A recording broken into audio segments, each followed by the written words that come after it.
আল্লাহ বলে, বান্দা আমার মতো দয়ালু মনিব থেকে কেড়ে তোরে আলাদা করে দিল।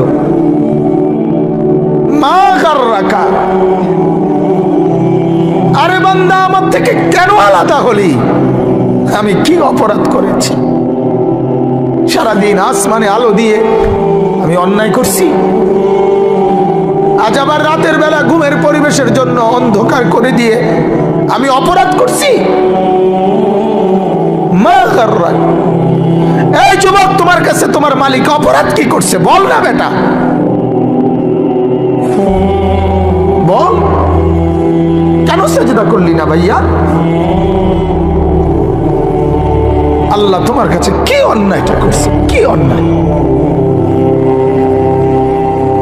কি না দিছে মালিক? মা গাররাকা বিরাব্বিকাল কারীম, এটা আল্লাহর ডাক। আল্লাহ বলেন, বান্দা কে রে তোরে আমার থেকে আলাদা করল? কেন রে তুই আমারে ছাড়লি? আমি কি দোষ করছি? হাদিসের মধ্যে আছে, লাইসা মিন ইয়াউমিন ইল্লা ইউরাদু আলা নবী সাল্লাল্লাহু আলাইহি ওয়াসাল্লাম আমালা উম্মতিহি গুদওয়াতান ওয়া আশিয়াতান।